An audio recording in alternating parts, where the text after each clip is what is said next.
പ്രഭാത സമയം ബറക്കത്താണ്, ഹദീസ് വന്ന കാര്യമാണ്. പ്രഭാത സമയം അല്ലാഹുമ്മ ബാരിക് ലി ഉമ്മത്തി ഫീ ബുക്കൂരിഹാ, അല്ലാഹുവേ എൻ്റെ ഉമ്മത്തിന് പ്രഭാതത്തിൽ നീ ബറക്കത്ത് ചൊരിയണേ. ബറക്കത്തുള്ള സമയമാണ് സുബഹിക്ക് ശേഷമുള്ള സമയം. അതുകൊണ്ട് നബി തങ്ങൾ യാത്ര പുറപ്പെടുമ്പോൾ അതിരാവിലെ പുറപ്പെടുമായിരുന്നു. ഒരു യാത്രക്ക് പോകുകയാണെങ്കിൽ അതിരാവിലെ ഇറങ്ങുക. അതിരാവിലെ ചെയ്യുന്ന കാര്യങ്ങൾ പ്രത്യേകമായ ഒരു ഖൈറ് കിട്ടും. ആ സമയം ബറക്കത്തുള്ള സമയമാണ്. അപ്പോൾ അതങ്ങനെയാണ് ഉപയോഗിക്കേണ്ടത്.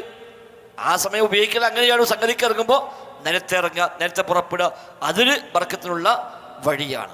ഉമ്മുഹാന് റളിയല്ലാഹു അൻഹ എന്ന സ്വഹാബി സ്ത്രീയോട് നബി തങ്ങൾ പറഞ്ഞു, ഇത്തഖിദി ഗനമ, നീ ഒരു ആടിനെ വളർത്തിക്കൊള്ളുക, ഫഇന്നഹാ ലക ബറക, നിനക്കത് ബറക്കത്താകുന്നു.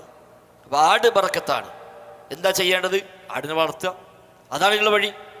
ആടിൻ്റെ ബറക്കത്ത് എങ്ങനെ കിട്ടും? ആടിനെ വളർത്തലാണ് വഴി, അല്ലാതെ മറ്റൊന്നുമല്ല. അപ്പോൾ ഓരോന്നിൻ്റെ ബറക്കത്ത് ഓരോന്നായിരിക്കാം. അത് എങ്ങനെ വിനിയോഗിക്കണം, അള്ളാഹു റസൂല് പഠിപ്പിച്ചു തന്ന വല്ല വഴിയുമുണ്ടെങ്കിൽ ആ വഴി നമുക്ക് ഉപയോഗപ്പെടുത്താമെന്നല്ലാതെ നമ്മളെ വക ആലോചിച്ച് അത് ബർക്കത്തുണ്ടല്ലോ, എന്താ വെച്ചാൽ അത് ഒരു എഴുതി കലക്കി കുടിച്ചാൽ മതി, അല്ലെങ്കിൽ കിട്ടിയാൽ മതി എന്ന് പറയുന്ന ആ ഏർപ്പാടല്ല ഇതിലുള്ളത്. മതത്തിൽ അങ്ങനെ നമ്മളെ വക ഉണ്ടാക്കലും ഇല്ല. അപ്പോൾ ഒന്ന്, ബർക്കത്ത് നൽകുന്നവൻ അള്ളാഹുവാണ്. രണ്ട്, ഏതിനെല്ലാം ബർക്കത്ത് നിശ്ചയിച്ചു പറയേണ്ടത് അള്ളാഹുവാണ്.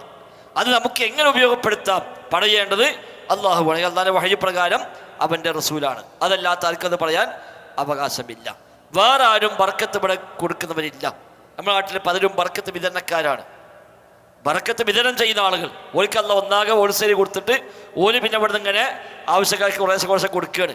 അത് ചിലർക്ക് ഊതി കൊടുക്കുക, മറ്റൊരു നൂല് കൊടുക്കുക, മറ്റൊരു വെള്ളത്തിൽ മന്ത്രിച്ച് കൊടുക്കുക, ഇങ്ങനെ ഓരോന്നിനെ കൊടുത്തിട്ട് ബർക്കത്ത് ഇങ്ങനെ അവർ വിതരണം ചെയ്തുകൊണ്ടിരിക്കുന്നു. അങ്ങനെ ബർക്കത്ത് വിതരണം ചെയ്യാൻ ഇവിടെ ഒന്നിനെയും അല്ലാഹു തആല ഒരാളെയും ചുമതലപ്പെടുത്തിയിട്ടില്ല. നബിതങ്ങളുമായി ബന്ധപ്പെട്ടതിൽ ബർക്കത്തുണ്ട് പറഞ്ഞു. അതെ, അത് വിശ്വാസം അനുസരിച്ച് വരും. ഇങ്ങനെ ഓരോന്ന് കൊണ്ടുവരുമ്പോൾ അവിടെ ചിലപ്പോൾ അബദ്ധമാവാം. അള്ളാഹുവിൽ ബർക്കത്ത് നിശ്ചയിച്ചോൻ വിചാരിച്ചതാണ്, തെറ്റിദ്ധരിച്ചതാണ്, അത് അബദ്ധമായി മാറാം.